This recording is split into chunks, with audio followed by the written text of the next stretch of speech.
Hello students, class 10th geography chapter number 1 resources and development. और इस chapter में जो हम टॉपिक आज कर रहे हैं आपके लिए वो है सॉइल एज अ रिसोर्स। तो students, soil as a resource पढ़ लेते हैं। सॉइल क्या है? Soil is the most important renewable natural resource. Renewable है ये, ठीक है ना। रेन्यूएबल रिसोर्स है, नेचुरल रिसोर्स है, नेचुरल प्रकृति ने हमको प्रदान की है। It is the medium of plant growth. ये मीडियम है प्लांट को ग्रोथ करने का और supports different types of living organism. Support करता है different type of living organisms को यहाँ रहने में, मदद करता है इस पृथ्वी पर रहने में। सॉइल एक लिविंग सिस्टम है, पूरा पूरा लिविंग सिस्टम। ये लाखों सालों से मिलकर बनकर तैयार हुआ है ये। ऐसा नहीं है ये 2 दिन या 4 दिन या 10 20 30 सालों का परिणाम है, नहीं। Million of years to form soil up to a few centimetre in depth. अगर कुछ सेंटीमीटर गहराई को आप लो तो उसी को बनने में मिलियन ऑफ ईयर्स का टाइम लग गया। Relief, pattern, parent rock, bed rock, climatic condition, vegetation, बहुत सारे other forms of life and time, ये सब है ना फैक्टर्स हैं, इंपॉर्टेंट फैक्टर्स हैं। किस चीज़ के लिए?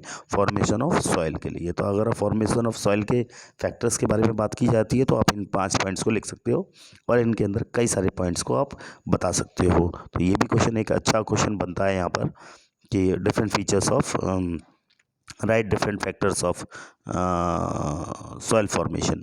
तो पहला है रिलीफ, फिर पेरेंट रॉक या bed rock, climate, vegetation, other forms of life और टाइम। तो ये चीज़ें आ जाती हैं। तो इसके अलावा वेरियस फोर्सेस हैं नेचर के, जैसे changes in temperature, exchange of running water, wind and glaciers, activities of decomposers, है ना। तो ये सारी चीज़ें भी मिलकर इसे एक अलग तरीके का जो है ना नेचर का फोर्स जो होता है वो है और कंट्रीब्यूट करते हैं ये सब सॉइल की फॉर्मेशन में, कहीं ना कहीं योगदान देते हैं। केमिकल जो ऑर्गेनिक चेंजेस हैं which take place in the, जो आप ये डायग्राम देख रहे हैं इसमें देखेंगे कि ऊपर टॉप सॉइल है, अपर लेयर, उसके बाद सब सॉइल है, weathered rocks and sand and silt clay की, उसके बाद substratum weathered parent rock material है एंड देन लास्ट में अनवेदर्ड पेरेंट बेड रॉक है। तो ये है आपका, इससे आप समझ सकते हैं कि मिट्टी की लेयर किस प्रकार से होती हैं। चलिए आगे बात करते हैं। तो केमिकल और ऑर्गेनिक जो चेंजेस हैं which take place in the, वो जब सॉइल में जब वो आते हैं तो आर इक्वली इम्पोर्टेंट, दोनों बहुत ज़्यादा ज़रूरी हैं, वो इम्पोर्टेंट है equally. Soil also consist of organic, humus and inorganic materials. Soil में बहुत सारी चीज़ें मिली होती हैं, ऑर्गेनिक भी और इनऑर्गेनिक मटेरियल्स भी होते हैं। तो on the basis of factor के आधार पर जो रेस्पॉन्सिबिलिटी है रिस्पॉन्सिबल फॉर सॉइल फॉर्मेशन की, colour, thickness, texture, age, chemical, physical properties, ये सब मिलकर उसे तैयार करती हैं। The soils of India are classified in different types. Bharat में सॉइल कई प्रकार से की हैं, तो हम देखते हैं कई प्रकार की वो डिफरेंट जो टाइप्स हैं वो कौन कौन से हैं। तो फर्स्ट हम बात करते हैं क्लासिफिकेशन ऑफ सॉइल के बारे में। तो India has varied relief features. India के पास बहुत सारा रिलीफ फीचर है, अलग अलग प्रकार के हैं चीज़ें। लैंडफॉर्म अलग है, क्लाइमेटिक रीजन्स अलग हैं, वेजिटेशन टाइप्स हैं यहाँ अलग अलग। तो these have contributed in the development of various types of soils. तो ये सारी जो है ना जो डेवलपमेंट है, अलग अलग प्रकार की मिट्टी का यहाँ कंट्रीब्यूशन बनता है, मिट्टियों का यहाँ भारत के अंदर। सबसे पहले बात करते हैं एलुवियल सॉइल के बारे में है, बहुत मोस्ट इंपॉर्टेंट सॉइल है। This is the most widely spread and important soil, सबसे ज़्यादा फैली हुई और इम्पोर्टेंट सॉइल है। एंड पूरा हमारा जो नॉर्दर्न प्लेन है, उत्तरी हमारा जो मैदान है, वो इसी एलुवियल सॉइल से मिलकर बना है। These have been deposited by 3 important Himalayan river system। ये कौन से 3 हिमालय रिवर सिस्टम से मिलकर बनकर तैयार हुआ है? पहला इंडस, दूसरा गंगा एंड तीसरा जो है वो ब्रह्मपुत्र नदी है। इन 3 नदियों के पानी से हर साल बाढ़ आती है, गंदगी जमा होती है, वही गंदगी आसपास के क्षेत्रों में जाकर जब जम जाती है तो इस मिट्टी का निर्माण होता चला जाता है। This soil also extend in Rajasthan and Gujarat. ये सॉइल जो है वो राजस्थान में और गुजरात में भी फैली हुई है थ्रू अ नैरो कॉरिडोर, एक नैरो है, पतला कॉरिडोर बना हुआ है, ज़्यादा लंबा चौड़ा नहीं है, पतला कॉरिडोर है। Alluvial soil is also found in the eastern coastal plain, और alluvial soil eastern coastal plain में भी पाई जाती है, पर्टिकुलरली कहाँ कहाँ पर, डेल्टाज में। किसके डेल्टाज में? महानदी का डेल्टा, गोदावरी का, कृष्णा का और कावेरी का डेल्टा। तो यहाँ पर भी ये अच्छे तरीके से पाई जाती है। दो प्रकार की मिट्टी होती है, खादर और बांगर, एल्वियल के अंदर, है ना। तो कंकड़ के जो नोड्यूल्स होते हैं, then the khadar, it has more fine particles, अच्छे जो पार्टिकल होते हैं, and it is more fertile, जो ज़्यादा फर्टाइल होती है वो क्या होती है? बांगर होती है। तो दो प्रकार की मिट्टी होती है ना, पुरानी मिट्टी और नई मिट्टी। पुरानी मिट्टी वो मिट्टी जो नदियों में पहले से है, आसपास के क्षेत्रों में हर साल एक नई मिट्टी आती है बाढ़ के साथ, वो इन क्षेत्रों में छा जाती है। तो इस प्रकार से एक नई मिट्टी का निर्माण ऊपर हो जाता है उसके। तो इस प्रकार से ये दो हैं, खादर और बांगर। एलुवियल सॉइल जो है as a whole very fertile है।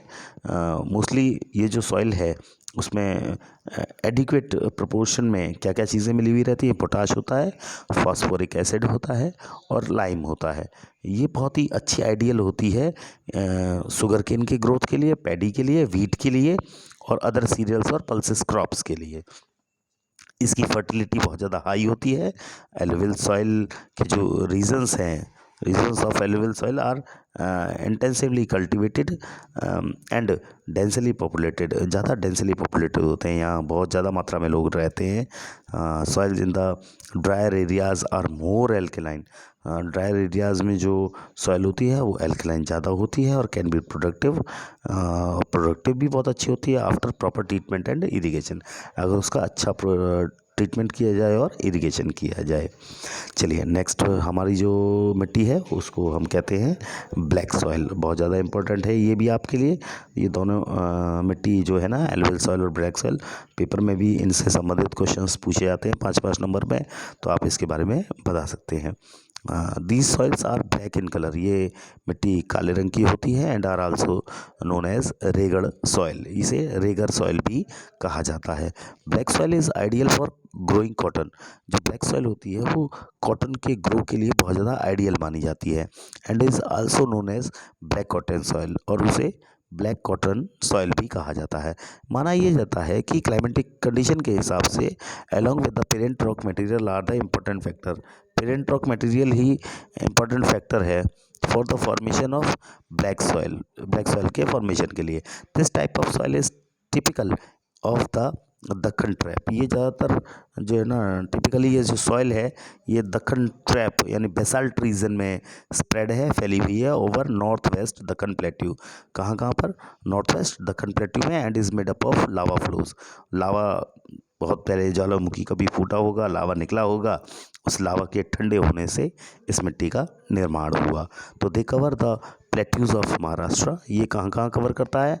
इस प्लेट्यू में महाराष्ट्र में, सौराष्ट्र में, मालवा में, मध्य प्रदेश में और छत्तीसगढ़ में, and extend in the south east direction along the Godavari and the Krishna reverse. तो यहाँ पर भी इन वैलीज में भी ये फैला हुआ है। ठीक है, मुझे लगता है मैंने आपको एलुवियल सॉइल का गलती से थोड़ा कम बता दिया है, परंतु कोई नहीं, मैं आपको आगे की चीज़ें भी थोड़ा क्लियर और कर दूंगा। एलुवियल सॉइल के अंदर जो है ना बहुत सारी वेरियस प्रोपोर्शन होते हैं, सैंड के, सिल्ट के और क्ले के। तो अगर हम देखें रिवर वैलीज़ के इनलैंड्स के अंदर, तो सॉइल जो पार्टिकल्स होते हैं और वो अपीयर करते हैं, थोड़ा उसके जो पार्टिकल्स होते हैं थोड़ा बड़े मात्रा में बड़े होते हैं in the upper reaches of the river valley. River valley के ऊपर के जो क्षेत्र हैं वहाँ पर near the place of the break of slope, वहाँ पे द सॉइल्स आर कोर्स, थोड़ी छोटे छोटे टुकड़ों में होती है। ये जो सॉइल होती है ये वहाँ पर पीडमेंट प्लेन्स में होती है, जिसे द्वार्स, चोस, तराई ऐसे कहा जाता है। Apart from the size of their grains, अगर उनके साइज़ को देखा जाए तो वो अलग हटकर, और उनके कंपोनेंट्स को देखा जाए तो soils are also described on the basis of their ages, soil को उसके एजेस के आधार पे भी हम मानते हैं। तो कैसे कैसे है एजेस के आधार पे? Alluvial soil can be classified as, alluvial soil classify की जाती है ओल्ड एलुवियल सॉइल जिसे हम बांगर कहते हैं, और जो न्यू एलुवियल सॉइल होती है उसे हम खादर के नाम से जानते हैं, और ये मैंने अभी आपको दोनों बता दिए थे। ठीक है।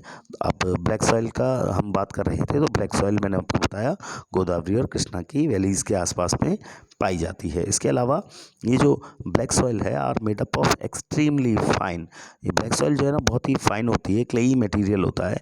They are well known for their capacity to hold moisture, moisture को होल्ड करने की कैपेसिटी इसमें ज़्यादा होती है। इसी एवज में, इसी को देखते हुए they are rich in soil nutrients, ये सॉइल न्यूट्रिएंट्स इसमें रिच होते हैं। कौन कौन से? सच एज जैसे calcium carbonate, magnesium, potash and other things भी हैं उसमें, एंड लाइम। ठीक है, ओके स्टूडेंट्स। तो ये जो सॉइल्स होती हैं आर जनरली जो है ना पुअर इन फॉस्फोरिक कंटेंट्स, इसमें फॉस्फोरिक कंटेंट्स थोड़ा पुअर होता है। दे डेवलप डीप क्रैक्स, इनमें कभी कभी बहुत गहरे क्रैक्स बन जाते हैं। जब गर्मी का मौसम होता है खासतौर से तब बनते हैं इसमें ये cracks, which helps in the proper aeration of the soil. These soils are sticky, ये बहुत चिपचिपी हो जाती है, जब गीली होती है तो पैरों में चिपकने लग जाती है। एंड डिफ़िकल्ट टू वर्क, यहाँ काम करना कठिन हो जाता है।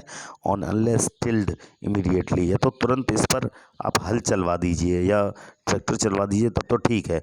आफ्टर द फर्स्ट शावर और during the pre monsoon period, ये तो फर्स्ट शावर में जब पहला पानी बरसता है तभी, या प्री मानसून पीरियड में उससे थोड़ा पहले इसे करवा दीजिए, तो इस तरीके से ये आसानी से जुत जाती है।